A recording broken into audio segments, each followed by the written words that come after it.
What is up, Bat family? Welcome back to a brand new The Batman update video. So today's video is a little bit of an extension on my previous huge video, which I think was around over 50 minutes long, because I was getting into some brand new interviews, because obviously we are leading up, well, like we're less than a month away from The Batman now, which is just crazy to say. So there's all kinds of tidbits coming out, from Pattinson to Colin Farrell about the Penguin to John Tuturro about Carmine Falcone. Arguably, the stuff we're going to get into today is even more interesting. And no, I'm not just saying that. Like, we've got really, really interesting stuff to talk about. Just to let everyone know as well, outside of this, I wanted to do my breakdown video on the prequel novel for the Batman. Just know that that video is coming. For those of you who aren't aware, there is somewhat of like a children's kind of prequel book leading into the Batman that gives you somewhat of a typical Batman build-up story leading into this movie. I'm not going to read the whole freaking book out here, but what I'm going to do is do a breakdown on just the main stuff that we can like take out of it going into the film, and it just gives you that extra cool context. It's just, I want to cover all of this other stuff first. And for anybody who's watching this wanting a Q&A series update, I realize I haven't done one of those in a while just because I've been so swamped with all of this other stuff, but do know that I will be doing a Q&A series video in the next week as well. I promise you that. I haven't forgot about that. It's just simply there is so much brand new stuff to talk about, and there's another TV spot like with Falcone, and I was going to do that in this video, but I can't. There's too much other stuff we need to get into. So without me rambling too much more with updates with me and the channel, I suppose, and the Batman content, I will get into that new TV spot where we see Falcone talking to Bruce, because I have quite a big theory as to what that very scene can pertain to. So before we get into it, guys, I know I've been rambling for quite a bit, but do go ahead and like this video. It really does help me out. I just want to say thank you for all the support on the channel. If you're brand new here, welcome. Do not worry. This is another thing I need to say, and thank God I remembered it. Do not worry. Just because the film is out in a month, I'm still going to be doing the Batman update videos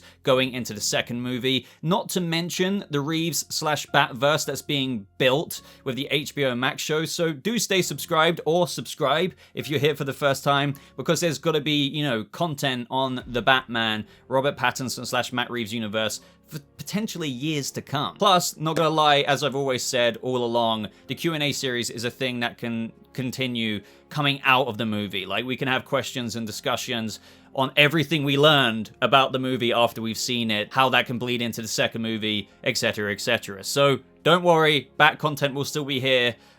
Yeah, there's literally no need to worry about that. So to begin with, we have Matt Reeves say here, because I was doing a story that was not an origin tale, but was an early days story, I wanted Batman to still be in a place in the city where he was not known in any way as someone who was out for good, explains Reeves. He was known as a vigilante. And when you think about it, if you know that there's a vigilante out there in the city, that's a little scary, because someone's taking the law into their own hands, and he's only appearing at night, dressed in a costume. And he's hurting people. That's scary. In the comics, there's a lot of versions of the villains' stories where they came into being in relation to the fact that there's a masked vigilante who's made this appearance, and they then started taking on their own alter egos. And this is something we've kind of heard through various different articulations from Reeves, but I completely agree. With Batman Year 2, or should I say around 1 year, 6 months in, as Reeves has said himself, the city is still very kind of not knowing how to feel about him. Some people don't even believe in him. There are newspaper reportings from the Gotham Gazette, etc., as we've seen. The Riddler put up himself. But I love the kind of mode we'll be going into this movie in, with how the Batman's out there, and what are people going to think of this? For example, in the trailer when he's going into the Iceberg Lounge and he's beating up all of Oz's men, or goons if you will, and there's people there who aren't really noticing him, but I am looking forward to seeing some people just kind of stare at him saying, Is that the Bat maybe I read about? But not only that, there is still some kind of... It's interesting hearing Reeves say that, how people are scared of him because he's taking the law into his own hands, he's only appearing at night, he's hurting people, they don't know truly if he's out for good, like what is his own agenda if he's taking the law into his hands. It might not be something you as a citizen see eye to eye with. Well, at the very least though, one of my biggest intrigues, if that's even a thing, coming out of this, and has always been the case, is how, I know this gets fractured at some point in the movie, the relationship between the Gotham Police Department and the Batman. But the fact is, he's still coming onto a crime scene. That's still mental to me, because they're allowing a man who's taking the law into their own hands, a literal vigilante, which is breaking the law, be on a crime scene. And even as the Riddler's getting arrested, we see Batman go up to the window and look in there, with cops right behind him, as Jim, is right at the front. So they speak of how it's kind of scary to the people of Gotham, but the GCPD are already somewhat allowing him onto the crime scene. And I know they're probably barely allowing it, and there's probably all kinds of officers, corrupt detectives thinking, this is not right. Like, how are we letting this guy on a crime scene when we don't even know who he is?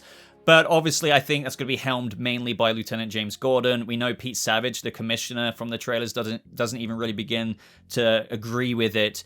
But again, I'm still so fascinated because, at the very least, a lot of faces in the GCPD are up and close right next to the Batman. And that's crazy, considering still this early into Gotham with what this whole conversation started about with my breakdown on this first paragraph here, how Batman is still in a place in the city where was not known as in any way as somebody who was out for good. But arguably, I guess the one person who is holding that banner for Batman is James Gordon. But again, that's one of my most anticipated things to see unfold in the movie. It's just kind of that whole dynamic. So up next, we have Matt Reeves talking about Bruce's gear, and he says he's on this obsessive mission. He's a rich guy who's able to use the money to do this stuff, but he's doing it himself. So I wanted, at a practical level, for you to see the seams in everything that he's doing. In the suit, you can see the seaming in the cowl. You can see that he's doing this all himself. You can see that he's building this car in his garage. You can see the crudeness of it. There had to be a certain unfinished, not polished quality to it.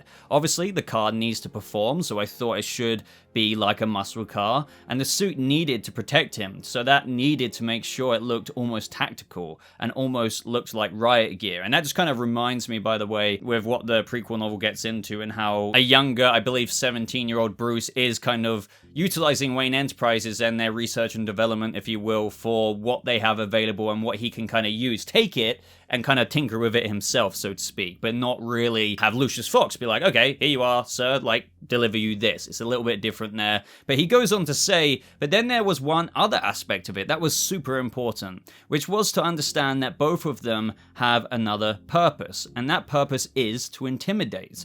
There's a kind of horror aspect that's part of his intent, because his idea tactically is that he believes that if he can use fear, he can intimidate the criminal element. So the Batsuit and the car had to be able to materialize out of the shadows in a way that was provoking a kind of monstrous side. And so that was the other element that was super important. It was about marrying those two things. And I wholeheartedly agree. And one thing that really personifies exactly what Matt Reeves is talking about in those couple of paragraphs we just read out is one of the recent promos. And I know not everyone is watching those, and fair enough if you want to go in completely super blind. Just to kind of describe a little bit of it, you have the Batmobile kind of start in a complete darkness as Oz is looking terrified, as that just comes out of nowhere. And all of this somewhat intertwines with what Reeves has spoken about before with, again, I can't remember the name, but Stephen King has like a movie or like a story where there's like a possessed vehicle, like a literal possessed car, and that is exactly the vibes he intended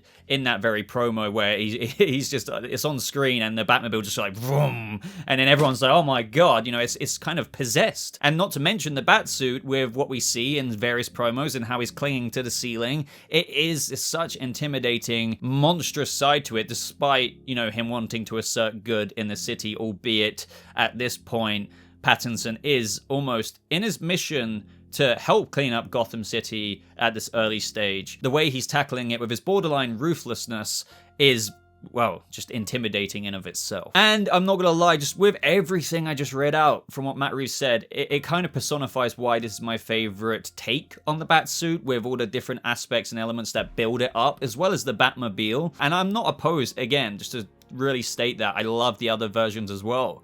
But this is, if you're selecting your player character in a video game, this is my profile I would select for kind of the Batman I am in alignment with. And that's why I always say, like, low-key, I completely in sync with Matt Reeves' vision for what my ideal version of the character is as well. But up next, guys, we have Andy Serkis talking about the Batman, and I love hearing about Alfred, because Alfred and Bruce, well, it's almost needless to say that Alfred and Bruce, like that relationship is so fascinating, and arguably one of the most, if not the most, you know, even aside from Gordon and Batman and all of the other relationships he has, like Selina and Bruce, you know, at the same time. So Andy here begins by saying, in this version, you know, Alfred, he's a lot younger, probably than other iterations of the character.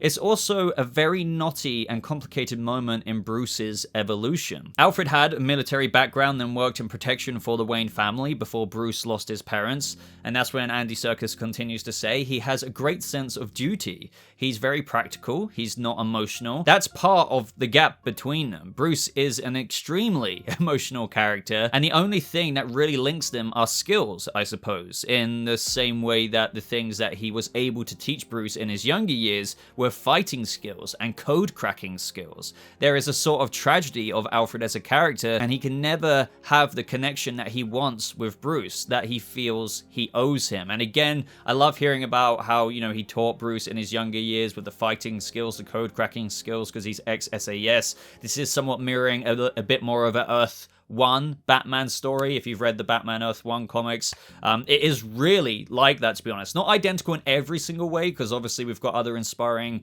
graphic novels or comics from Batman, like Batman Ego, The Long Halloween, Year One, etc., etc. But also, we get into this in the prequel novel, of which, as I said, I'll be doing a video on that. You know, not only did Bruce learn from Alfred, and you know, he got a little bit rusty at that point because he came back from college or uni or whatever, but he did pick up different things from every time he dropped out of a university to learn more things at classes, you know, fighting classes or whatever in those other places. So there is aspects and elements of how Bruce did somewhat travel the world, going through different educational courses, etc., whenever he got bored. So I do feel like that's super original and super cool, whilst also pertaining to somewhat super traditionalist canon there. And it's really interesting hearing about the kind of feelings that Serkis is talking about here that Alfred has. He kind of longs for that connection that he wants with Bruce, that he feels that he owes him, and it's a sort of a tragedy of that character because he can't really have that, so to speak. That's where they're at least right now, but I am very confident that both characters will kind of find themselves walking on two separate paths initially, but it will converge down the line as the trilogy unfolds, maybe even as this movie unfolds right towards the end. Total Film Magazine then asks, how involved is Alfred with helping Bruce be Batman at this point in the story? Andy Serkis then replies, he's watching and he's still trying to hold on to him, to try to stop him from disappearing down a rabbit hole at this point. I think he believes that he's dangerous to himself and it isn't particularly well formed as an idea. He can see that he's heading towards trouble. And even in the prequel novel, again, they somewhat get into this. Like, Alfred realizes what the Gotham Project is towards the end, and he knows what Bruce is doing. And it's not that he completely disagrees with it, but it's exactly what Andy Serkis is saying here.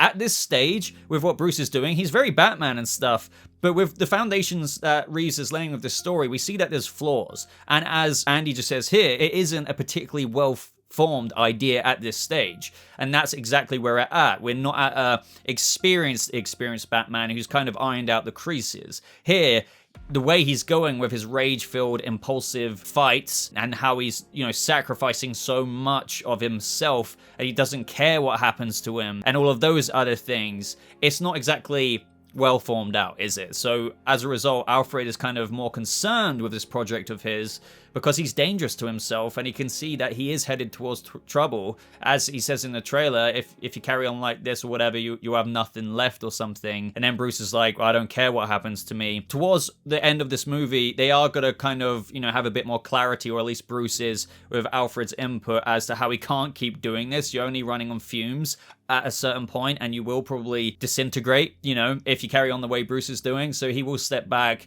probably have a little bit more expertise in the way he should be conducting the Gotham Project, the Batman. But at this point in time, as Alfred is, as Andy Serkis is saying, he's just trying to hold on to him. He's trying to stop him from disappearing down a rabbit hole because that's where it's going. Whereas luckily, as we can probably know and assume, he will pull himself out from that rabbit hole, but while still being Batman. It's just right now he's so lost in it, so lost in it. When asked what does Robert Pattinson bring to the role of Batman and Bruce Wayne, Andy then says that I think Rob's amazing as Bruce and as Batman. He has this incredible range which allows him to play the vulnerability and the insularity of the character. He manages that so beautifully and subtly. And then when he goes into the guise of Batman, he's incredibly tough and brutal. It's a Jekyll and Hyde situation, and he does it really gracefully and sensitively. Up next, we have some comments from John Tuturro on Carmine Falcone and just the Batman in general, and he says that I'm the person sort of behind the scenes, you know, the person who's controlling everything.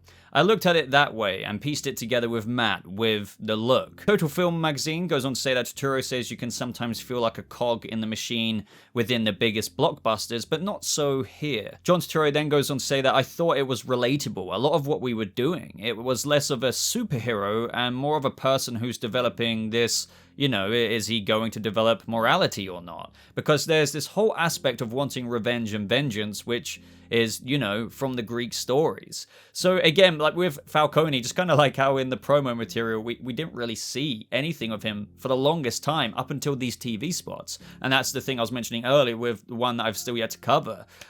He is very much so a bit of a recluse crime lord, if you will, as it's been described in other interviews that we've spoken about. So again, I can't wait to see the presence he does have when he's on the screen talking with Bruce Wayne. You've got to really feel the weight of Carmine Falcone, I think, when he is on screen, considering how elusive he is just in Gotham in general, because I think that's how untouchable he is at the same time. They ask, how did Falcone's look come about? And he says, I told Matt if I could find the right pair of glasses, maybe I could do something with it. Sort of like another version of a mask. I wound up having a really good time working with Matt. He was tremendously collaborative and let me try a lot of interesting things.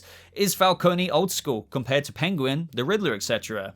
And he says, and I love this description, there's these people in New York City like Robert Moses. He built most of New York City. He was one of the most powerful men in America for years. He was corrupt, but he was certainly very powerful. That's what I thought of, whatever that can be called. I don't think someone who's old school thinks they're old school. I think they're normally like, well, this is how it is, and this is how I do business. And I love hearing that. That sounds very Falcone, and that somewhat analogy in comparison to the construction of New York and how we had the corrupt and very powerful Robert Moses there, and likening that to somewhat like this figure in Gotham City that Matt Reeves is giving us with John Turturro's Carmine Falcone. It's just like, oh, that sounds good. I hope he doesn't die. But I've got a feeling he might. I don't know. Because you have to think, to elevate Penguin, you're going to have to kind of get rid of Falcone, especially with how we have Penguin wanting Falcone's power. Especially as what we're going to get into in a few moments of how much aspiration he has, as true to the character as what Penguin is, really. But we have a little bit of a part from Peter Sarsgaard on DA Gil Colson, and he says, I'd say that he's somebody who, if you met him at work, he'd be a completely different person than the person he is at home.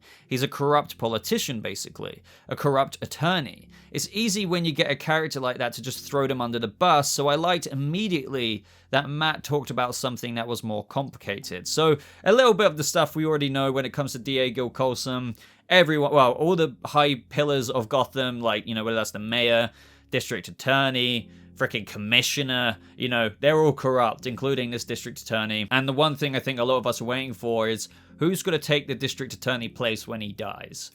Could that be Harvey Dent? I mean, I think you have to think it might be. I mean, that doesn't necessarily mean I have to dive into Two-Face in the next two movies or whatever, but even just to hear mention of in the second movie, or like, you know, with the recent death of District Attorney Gil Colson, you know, by the end of the movie, it could be more world building, you know, as Pattinson is about to say, there is a bit at the end where it's like, what's to come, you know? There could be Gotham Gazette chatter or something like that, where I can imagine on top of all the other teasers we get for the next movie and the next movie at the end of this first movie, it could be, as I was just kind of teasing, like, you know, the youngest attorney, Harvey Dent, is taking place as the new district attorney, taking over from former late Gil Colson. You know, it could be that kind of vibe, and that would be really sweet to hear, even if they didn't even get into him too much in the second movie. But they still could, even without touching Two-Face. Batman could not only be working alongside Jim Gordon, but also the good-spirited Harvey Dent before he has his descent into Two-Face. It's all yet to be seen, but so many possibilities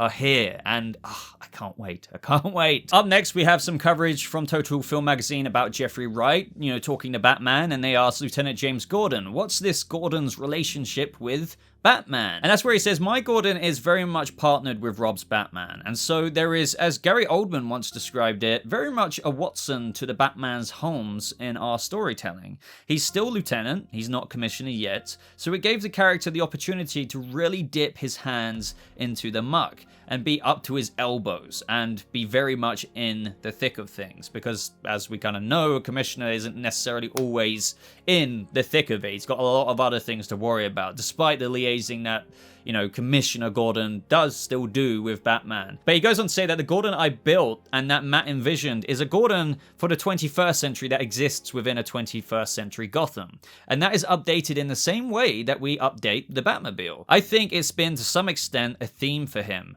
that he's well-intentioned and eternally overwhelmed. He's just up to his gills. And so this relationship at the beginning that we see is newly formed. This is year 2, of course, of the Batman's work, so it's fresh, and we're at the bottom floor of their trust building. And that is something I'm really excited about. We've already heard that this film is littered with Gordon and Batman scenes, obviously so, this investigation into the Riddler, Batman working directly with Gordon. And that's just kind of larger talk to what I was talking about earlier with how, okay, so if this is really the bottom floor of their trust building, it's kind of mad that Lieutenant James Gordon is the one holding the banner for Batman the Vigilante, the law-breaking vigilante, to come onto the scene of the crime with officers everywhere. That's quite a leap of trust to take on a vigilante, but obviously Gordon is wise to know that he needs his help, and clearly the Batman is out there to help. He just might be the only one, or one of the very few to clock on early that the Batman is here to help. But again, it's still very intriguing at face value, because no matter what way you look at it, as it's described here, it's the bottom level of their trust building, so it is still very interesting that he even trusts the Batman, or that he's not arresting him, technically, as he's coming onto the scene of the crime to help, because he's still a vigilante. I know I keep repeating myself there, but I think ultimately, as Jeffrey Wright says here, he's up to his gills with Gotham crap.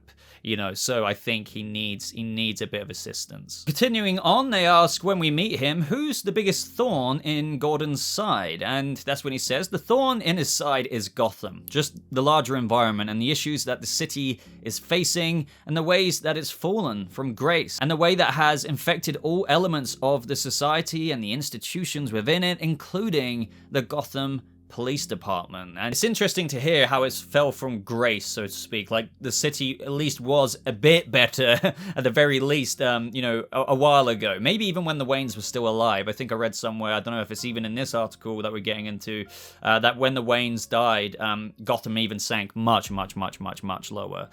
So yeah, I like hearing him talk about the biggest thorn in Gordon's side. Yeah, obviously is the cesspool, as Riddler puts it, that is this city. But up next, Total Film goes into Pattinson on, Batman, saying like many, Pattinson grew up fascinated by Batman and Bruce, and that's when he himself goes on to say that out of all of the comic book characters and that kind of movie, I've seen every single one of the Batman movies in the cinema, which I can't really say I've done for any other series.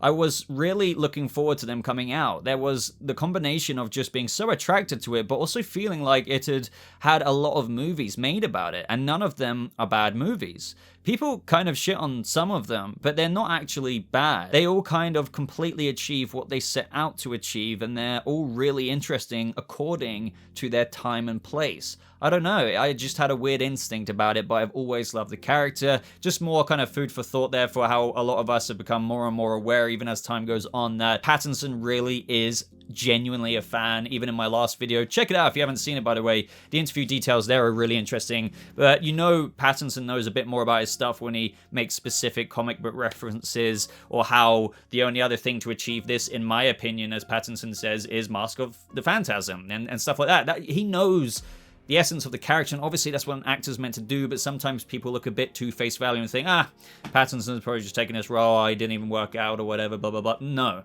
Like, he is a fan, and hearing stuff like this more and more is really nice to hear, and I had always the utmost faith that he was kind of this locked into it. But as this continues on, while this won't dwell on the character's origin, the tragedy will start to fuel the character, Tuturro magazine says. And that's when Pattinson goes on to say that he's got this enormous trauma inside him, and he's built this intricate psychological mechanism to handle it.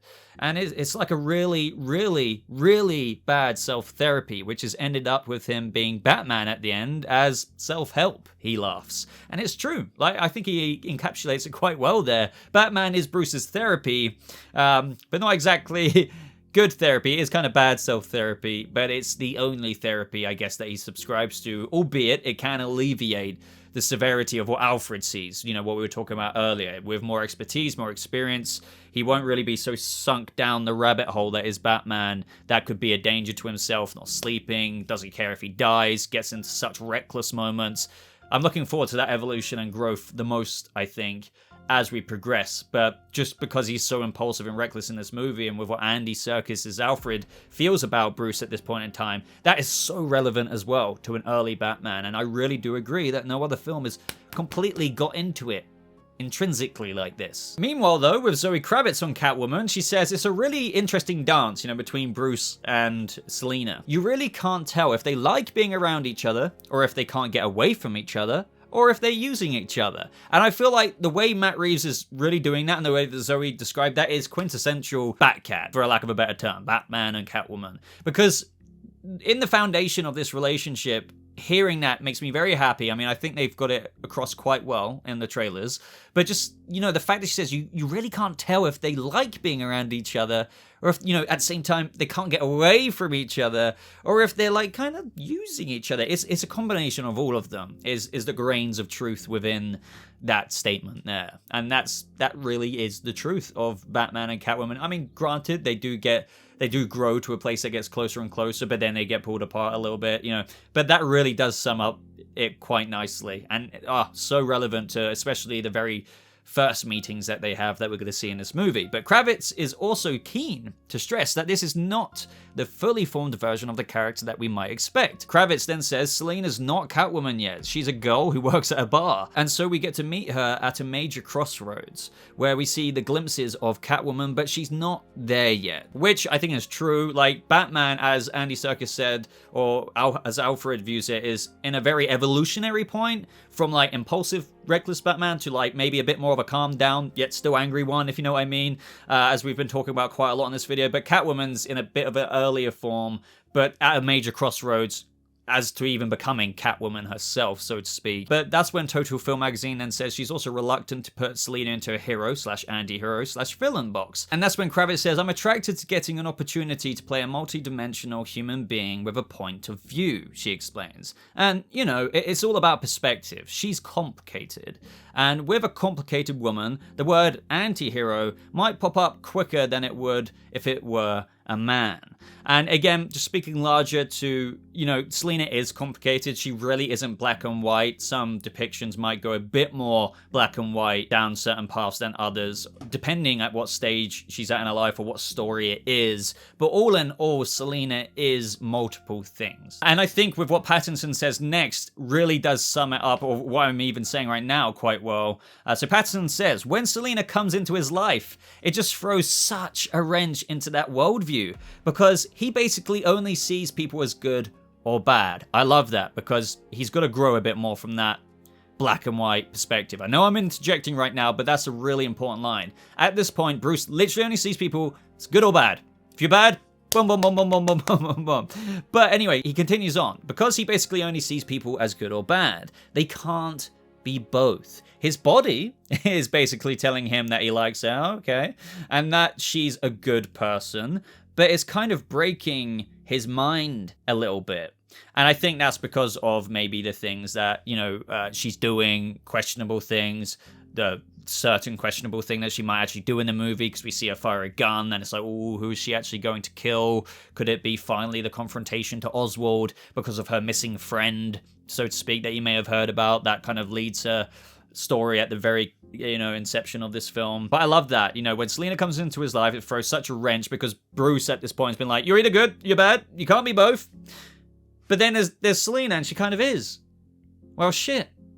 what do I do about this? Batman's kind of having a bit of like a Windows shutdown moment whenever he's with Selina. Somebody needs to make a little meme of that, put a clip from the trailer, and it's like, you know, that's the way I see it. And he just can't quite come to terms with what his brain is processing there. And I love that. I love that. And again, that is very good Batman and Catwoman, especially at the beginning, if you were ever to tell a story about their coupled origin, so to speak. Now, we do get a little bit of a sequel talk from both Kravitz and Pattinson here, and this is really exciting because it just kind of is larger talk to what I've been saying this whole time. You know, I've had various people saying, this is, how do you know this is just not a one and done? But when you read between the lines, this has always been the case. But as I always say, like, they're not going to say, there is a sequel movie before the first film is out, but it is low-key, you know, already, you're sizzling the bacon, but it's not quite cooked yet because you don't really do that before a first movie doesn't, you know, really come out unless you're super, super confident about it. But it's very rare that happens. But anyway,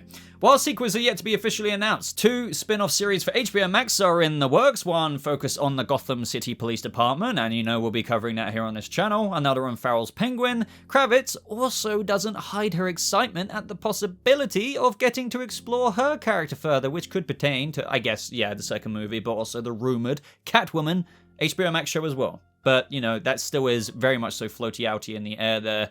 So she says, to see a person like Selina really get in touch with her power and become Catwoman, that's a journey that I'm really interested in exploring. We haven't quite seen that yet, so again, that's not going to be fully fleshed out in this movie, albeit that you will see lots of Catwoman-esque things in there. Don't worry about that with what she's saying here. But she says that we haven't quite seen that yet. We usually meet Catwoman, and it's either a very quick transformation, an overnight thing, or she's already there. And so to find the emotional journey that brings her to the place where she's making the choice to be this person is what I'm really excited about. And of course, we're going to see that flesh out in the future movies. Just depends how much we might get to see of that in her own show, or maybe she could cross over to what, like, let's just say the Penguin show, or maybe even the Gotham City Police Department show. She could be, the police could be trying to apprehend her one night. But that's when Pattinson says about sequel talk, or any kind of sequel talk. When I saw it the first time, even from the first shot, it does feel incredibly different, tonally, to the other movies. And it's so strange and kind of, it's sad and quite touching. It's a really, really unusual Batman story, and it almost seems harder for me to imagine it being a series afterwards. I mean, they always, this is the important bit, they always have that little bit at the end that's like, and coming up. But other than that, it feels strangely personal. I think people will be quite shocked at how different it is. There's always that bit they have at the end that's a bit like, and coming up, so they will be teasing that, whether that's the Barry Joker scene or whatever, to other ideas I had about maybe sometime after the Riddler thing, maybe even a couple of weeks at the end of the movie, there might be a scene between Alfred and Bruce in the top of Wayne Tower talking, and the news is on, and the new district attorney is a man named Harvey Dent, the youngest to ever be made district attorney in the history of Gotham, maybe. So there's that stuff that's going to be happening, but also we already know Pattinson has had talks and has even said this himself. He's already got a roadmap about the second and third movie of where psychologically Bruce is at. He's talked about how he's excited for what could happen in the second movie. You get what it's saying there. So as far as sequels, anyone who needs reassurance on that, don't worry. Don't worry. Now, we're nearing the end of the interview stuff here with Farrell and Dano talking about the Riddler and Cobblepot, respectively. But first of all, we have Total Film Magazine saying, how does Oz fit into Matt Reeves' vision of Gotham? And he says, I think from what I read, every single character in Matt's Gotham is broken. Every character has some kind of internal fracture or struggle that is striving for repair in a variety of ways. Oz certainly has his share of ghosts. One thing that has been said again and again is Oz, just like his character is broken. All of the characters are. And it's just where these traumas forge them, they go down different paths, like Batman, Bruce to Batman, Nashton, Edwards, Orphan Days, Riddler, Penguin's own history into a crime lord, compensating for his own insecurities and like his desire to be somebody where he maybe was always seen as a nobody in somewhat of a Godfather-y Fredo kind of way. It's all of that, and they even get into that. So how did he get the Penguin name? He's got some physical issues that left him with a severe limp. He doesn't take kindly to the name. It's something more whispered behind his back, for now. Maybe he embodies it at a later stage. which is obviously gonna happen. He's gonna own that Penguin name. It's just not quite now. He's kind of pissed off. But Dylan Clark, the producer, says that he is a larger-than-life component, but he's kind of wounded and vulnerable. He's not Fredo from the Godfather series, but there's elements of that. If we were making this movie in the 70s, John Cazale would be probably the guy you'd want to cast as Oz, and I really do see what he means there. Then Farrell goes on to say that the Oz in our film is definitely different than the Burgess' Penguin from the TV show and Danny DeVito's Penguin from Burton's film. He just is by design. He's at an early stage of his career as a criminal. He's not yet had the opportunity to fully inhabit or realize the power that he dreams of wielding. There are plenty of physical and behavioral differences too. Hopefully it feels as original as it was written. Again, with the originality, I'm sure it will be very original and stuff, but to me, I feel like it's vibing up to be arguably one of the most accurate Penguins, but obviously told from such a place of where they have still so much of this story to go.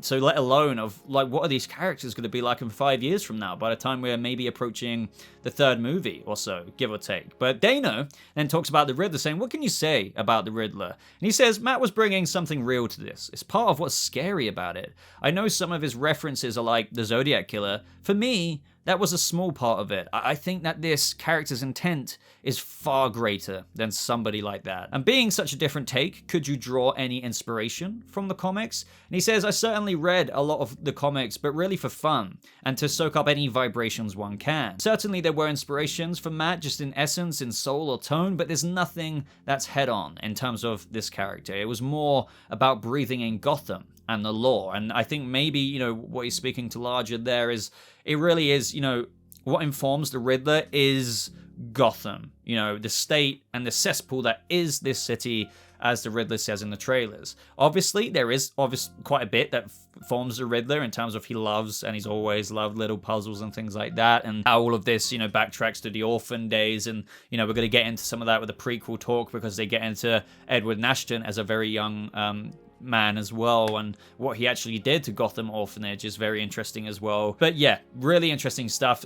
Kind of similar stuff we've heard about the Riddler. Paul Dano is quite coy about talking about too much about his role, but Matt Reeves finishes it off here by saying some stuff we've kind of been over before, but it's always nice hearing it in a slightly different way. Early on, this idea of doing a serial killer story popped into my head, and I started thinking about superheroes. The idea of just wearing costumes. I read Mindhunter. It made me think of the Zodiac Killer and how he actually wore this primitive costume that really is a primitive superhero costume, like a rogues gallery costume. And I was like, oh, that's really scary. The idea of people really wearing masks and withholding their identities and terrorizing people, and how scary that is. So I started thinking, well, it could be an origin tale for the Riddler, and it could be an origin tale for some of these other characters. And it's true. Like, guys, I mean, you may have heard about the Zodiac Killer, you may know a little bit about him, but look maybe into a bit more. There's a few documentaries already uploaded free on YouTube. I think they're just really old ones, but they're really good, and I recommend watching them. It's just fascinating, because the Zodiac Killer, for all intents and purposes, was never caught, and he really was a rogues gallery villain out in the real world. Like, imagine, like, sure, people die and get murdered all the time, but this was back in a certain time where a person literally wore a rogues gallery-esque kind of costume in the real world and murdered people. Like, that is nuts.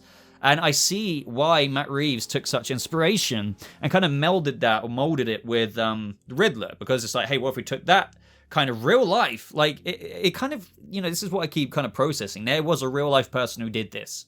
It's nuts. It really is. But anyway, and then putting that to a man who wants to expose the cesspool that is the city. So I really like the original inspiration here for the Riddler. You know, it's still the Riddler, but it is very original, you know, and again, this is so crucial for Matt Reeves. He wanted to make this nothing that had been done before, so hence it being original, but yet still very much so pertained to who these characters are. But this is where he does expand on it and says that he's not just a serial killer, he definitely has a political agenda. There is a terrorist aspect to him. He's indicating the city for what it is. And one of the things he's doing with each of these crimes is he's attacking the so-called legitimate pillars of the city. The whole point of it was to put Batman on the path of trying to solve a mystery that was not only going to reveal the history of the city and why it's so corrupt, but that also is going to turn at a point and become actually quite personal. So, you know, just talking about how Riddler is trying to take down the larger pillars, you know, the big players in Gotham, how Batman is, you know, on that trail, but how it links to him, which, you know, I keep going back and forth. Does Riddler really know Bruce and the identity of Batman? Or doesn't he? You know, it's just when you hear it like that, it's like he wanted Batman to go onto it because maybe he heard about the Batman. But then we have the newspaper clippings on the board of, I know the real you, and if only I knew then what I know now, and things like that. It just screams that he does. It's who knows? It could be some trickery there.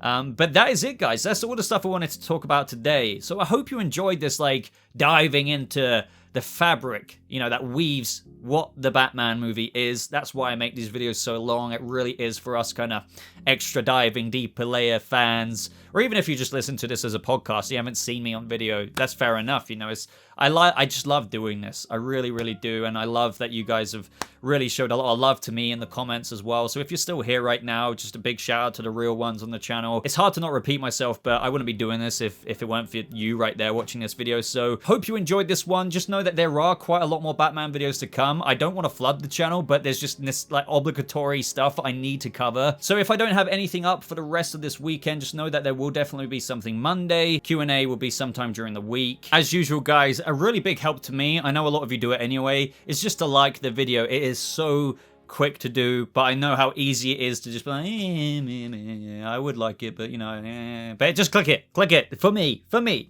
and maybe subscribe if you are brand new here. I mean, as I said, I'm going to be covering this for years to come. This franchise will be going on for quite some time. It really will, so don't worry about that.